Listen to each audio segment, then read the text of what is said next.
Hello friends, Buddha academy 2023 के इस online platform पर पुनः मैं आप सभी का एक बार हार्दिक स्वागत करता हूं।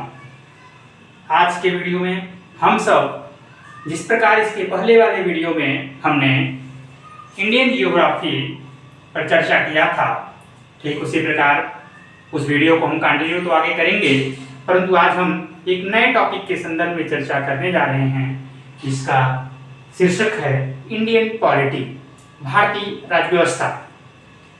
इसको भी आपने विभिन्न वीडियोज या किताबों में अध्ययन किया होगा, इसके संदर्भ में चर्चा की होगी। आज इसी के संदर्भ में हम सब चर्चा करने वाले हैं। मित्रों, आज के वीडियो में हमारा जो की पॉइंट होगा, हम मुख्य बिंदुओं पर जिन पर चर्चा करेंगे वो कुछ इस प्रकार हैं। भारतीय राज्य व्यवस्था के कॉन्सेप्ट को हम समझेंगे। भारतीय राज्य व्यवस्था आखिर इंडियन पॉलिटी है क्या, इसके संदर्भ में हम सब चर्चा करेंगे। इसके साथ ही साथ हम इस बिंदु पर भी चर्चा करेंगे कि आखिर वास्तव में जो राज्य की अवधारणा आप सोचते हैं, आखिर राज्य आप जो जानते हैं, आप विभिन्न रूपों में जो राज्य की परिभाषाओं को जानते हैं या उनके रूपों को जानते हैं, उनसे अलग भारतीय संविधान के साथ साथ इंडियन पॉलिटी में जो राज्य की अवधारणा है वो क्या है, इसके संदर्भ में भी हम सब चर्चा करेंगे।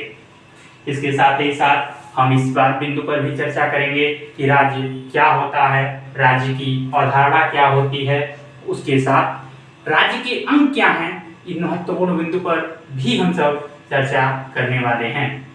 इसके साथ ही साथ राज्य की अंग में जो महत्वपूर्ण टॉपिक आता है, इसके अर्थ के संदर्भ में कौटिल्य जी ने जो बताया है सप्तांग सिद्धांत, इसके विषय में आपने जरूर ही सुना होगा, इसके विषय पर चर्चा करेंगे।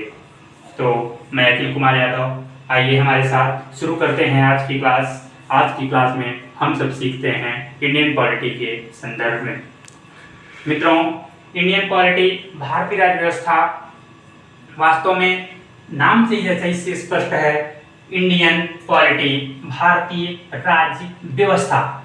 भारतीय अर्थात भारतीय का अर्थ इंडियन से जोड़ करके देखा गया है, इसको आप भली भांति समझ रहे होंगे।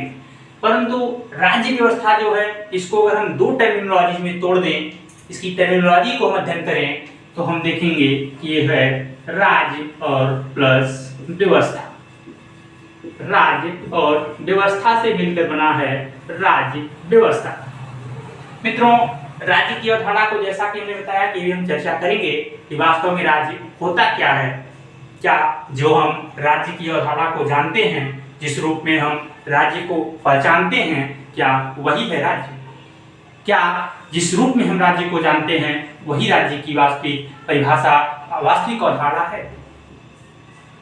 इसके साथ ही साथ हम राज्य और उसकी व्यवस्था के संदर्भ में भी चर्चा करें। तो यहाँ राज्य की अवधारणा पर हम चर्चा कर लेंगे। जब राज्य को हम समझ लेंगे तो उसको संचालन के लिए एक व्यवस्था की आवश्यकता होती है, एक थीम की आवश्यकता होती है, जिसके अनुसार वो संचालन उसका होता है, उसी को बोलते हैं व्यवस्था। तो इन दोनों को मिला करके बनती है राज्य व्यवस्था, जिसमें हम अध्ययन करते हैं राज्य तथा उसकी व्यवस्थाओं के संदर्भ में। मित्रों, राज्य व्यवस्था की अवधारणा को मैं समझता हूं कि आपने समझ लिया होगा। तो आइए हम आगे बढ़ते हुए चर्चा करते हैं कि वास्तव में राज्य क्या होता है। राज्य वास्तव में माने तो एक अमूर्त रूप होता है, जिसे आप देख नहीं सकते, जो दिखाई नहीं देता, वास्तव में एक एब्स्ट्रैक्ट फॉर्म होता है। परंतु आप तो बोलेंगे मैंने देखा है, यूपी को देखा है, बिहार को देखा है, राजस्थान को देखा है, पंजाब को देखा है। मित्रों, वास्तव में बताऊं तो आपने किसी भी राज्य को नहीं देखा है, राज्य की अवधारणा को नहीं देखा है, राज्य की संकल्पना को नहीं देखा है। आपने देखा है तो एक निश्चित भूभाग को देखा है। वास्तव में राज्य नाम क्या जो चीज है वो तो एक अमूर्त रूप है, उसे आप कभी देख नहीं सकते। वास्तव में राज्य क्या है? राज्य जो होता है, राज्य में कार्यपालिका, न्यायपालिका, विधायिका, अर्थात उसमें काम करने वाले समस्त अधिकारी, नेतागण, और इन सबका जो एक सम्मिलित रूप है मित्रों, संरचना, भूभाग, इन सबका जो एक सम्मिलित रूप होता है, वास्तव में इस अमूर्त रूप को हम राज्य की परिभाषा, राज्य की अवधारणा बताते हैं। विभिन्न समय पर विभिन्न विद्वानों ने इसकी अलग अलग परिभाषाएं दी हैं। जैसे अगर हम यूरोपीय की बात करें, यूरोपियन जो वैज्ञानिक हैं या फिर जो इंडियन पॉलिटी के विद्वान हैं, इनका ऐसा मानना है कि किसी भी राज्य होने के लिए, राज्य का दर्जा प्राप्त होने के लिए महत्वपूर्ण रूप से चार चीजें महत्वपूर्ण होती हैं। वो क्या क्या हैं, आइए हम उन पर चर्चा करते हैं। उन्हीं चीजों का हम अध्ययन राज्य के अंग के रूप में करेंगे। राज्य का अंग आखिर क्या है, वही राज्य का अंग आइए हम पहले ही देख लेते हैं। यूरोपियों ने बताया था, जो यूरोपीय हैं, यूरोपीय जो इंडियन पॉलिटी के विद्वान हैं, उन लोगों के अनुसार राज्य के चार अंग माने जाते हैं। और वास्तव में यही सबसे प्रचलित रूप से जो आप इंडियन पॉलिटी में पढ़ेंगे यही है। राज्य होने के लिए सबसे चार चीजें सबसे ज्यादा महत्वपूर्ण होती हैं। उनमें सबसे पहला आता है भूभाग। क्या? भूभाग मित्रों, अर्थात भूमि का भाग।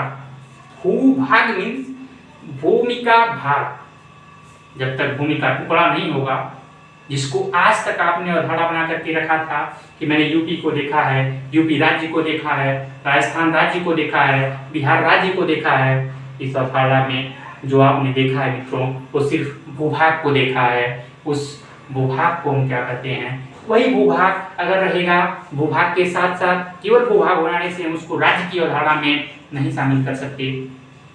भूभाग के साथ साथ दो तीन चीजें और महत्वपूर्ण भूमिका निभाती हैं। वो क्या हैं, आइए हम इसको आगे देखते हैं। तो आप समझ गए होंगे कि राज्य की अंग में जो सबसे महत्वपूर्ण है और प्रथम बिंदु है वो है भूभाग। क्या है? भूभाग। दूसरा आता है जनसंख्या। अब बताइए, भूभाग रह करके भी क्या करेगा यदि जनसंख्या ही न हो? कोई भूभाग हो और उस पर जनसंख्या निवास ही न करती हो तो फिर उसका क्या अर्थ होगा? इसके साथ ही साथ जनसंख्या, भूभाग तो हो गए, इसके बाद तीसरा जो महत्वपूर्ण बिंदु आता है वो आता है एक सरकार होनी चाहिए। क्या होना चाहिए मित्रों? एक सरकार होनी चाहिए। भूभाग हो गया, उस पे रहने वाले लोग हो गए, उनके लिए कानून, कायदा, नियम बनाने के लिए एक सरकार और उनके एक स्मूथ वे में संचालन के लिए सरकार का होना अत्यंत आवश्यक है। तीन चीजें हमने देखा। क्या देखा? भूभाग होना चाहिए, एक निश्चित भूभाग होना चाहिए, निश्चित जनसंख्या होनी चाहिए, उसके साथ साथ सरकार होनी चाहिए। अब चौथा जो पॉइंट आता है मित्रों, सबसे महत्वपूर्ण बिंदु जो आता है वो है संप्रभुता। इस बिंदु का नाम आप सुने ही होंगे, संप्रभुता। प्रभुता ये बहुत ही महत्वपूर्ण टॉपिक है। इसको आप इंग्लिश में बोलते हैं सॉवरेनिटी। इसका नाम तो बहुत सुना होगा, पर इसके विषय में मैं समझता हूं कि बहुत ही कम लोगों को जानकारी होगी। आखिर सॉवरेनिटी, संप्रभुता होती क्या है? संप्रभुता जो बिंदु है बहुत ही व्यापक बिंदु है। संप्रभुता का अगर हम छोटे में अर्थ समझना चाहें तो इसका अर्थ होता है कि कोई भी राज्य है, जो भूभाग था, उस पे जनसंख्या थी, उसको संचालन करने के लिए जो सरकार बनी थी, वो सरकार अपने भूभाग के अंदर अपने जनसंख्या के ऊपर कोई भी फैसला लेने के लिए स्वतंत्र अगर है तो उस सरकार को हम बोलेंगे यह सरकार संप्रभु है। जैसे मित्रों मैं अगर चर्चा करके आपको बताऊं, जैसे अभी वर्तमान में यूपी की हम बात करते हैं अगर, तो यूपी में माननीय योगी जी की सरकार है और योगी जी अगर चाहें तो इस भूभाग में क्या क्या चीजें कोई भी फैसला अगर लेना चाहें तो ले सकते हैं। इसी चीज को हम बोलते हैं, अकेले नहीं ले सकते, इस बात को भी ध्यान दीजिएगा कि अकेले नहीं ले सकते। मंत्रिमंडल, विधान परिषद, विधानसभा से सलाह लेंगे, परंतु जो अंतिम निर्णय होगा वो माननीय मुख्यमंत्री जी का होगा। इसलिए हम बोलेंगे कि जो सरकार है किसी भी स्टेट की वो क्या है, संप्रभु होती है। और संप्रभु होने के नाते हम इन जो क्षेत्र हैं, इन क्षेत्रों को भी राज्य का दर्जा दे देते हैं। तो मैं समझता हूँ आप राज्य की अवधारणा को भी समझ गए होंगे।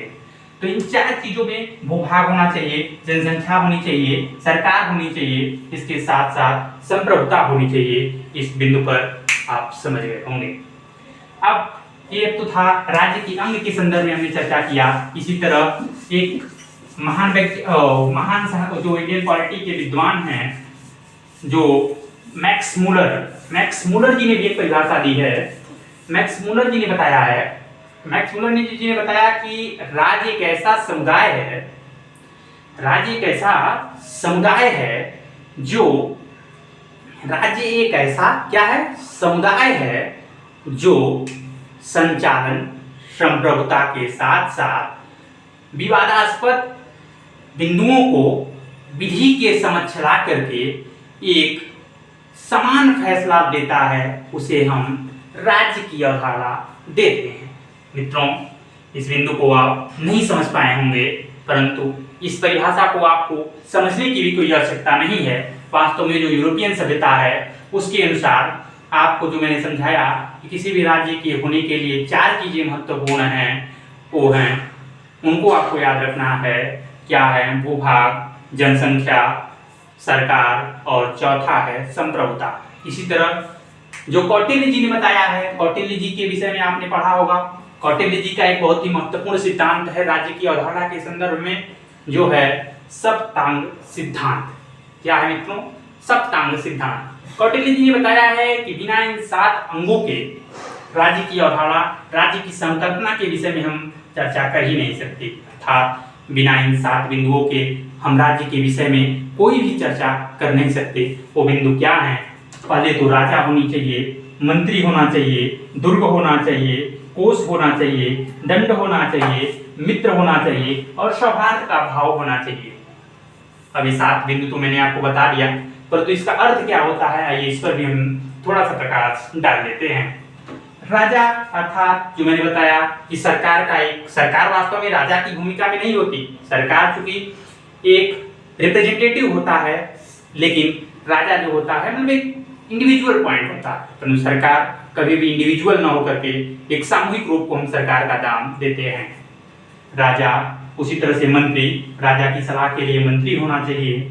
ठीक उसी तरह से दुर्ग होना चाहिए, अर्थात बिल्डिंग होनी चाहिए। कोष अर्थात संचालन के लिए या नए भवनों के निर्माण के लिए, नई सड़कों के निर्माण के लिए, विकास के लिए कोष का होना भी अत्यंत आवश्यक है। उसके साथ साथ जो लोग दुर्व्यवहार करते हैं या न्यायपालिका का उल्लंघन करते हैं, उनके लिए दंड की व्यवस्था होनी चाहिए न्यायपालिका द्वारा। उसके साथ साथ दुखद स्थिति में या सरकार के किसी दुर्भाग्यपूर्ण समय में मदद के लिए मित्रों का होना भी, अर्थात अगल बगल के राज्यों का समन्वय होना भी अत्यंत आवश्यक है। उसके साथ ही साथ सौहार्द की भावना होनी चाहिए, अर्थात सभी लोग, सभी जनता, सभी जनसंख्या, निवास करने वाली जनसंख्या एक दूसरे से समन्वय की भावना स्थापित करनी चाहिए। तो मित्रों, हमने जैसा कि चर्चा किया, आपको मुझे उम्मीद है कि वीडियो समझ में आया होगा और फिर इसको हम आगे कंटिन्यू करेंगे। तो आज का वीडियो यही समाप्त करते हैं मित्रों, फिर मिलेंगे नए वीडियो में। तब तक के लिए जय हिंद, जय भारत, राम मित्र।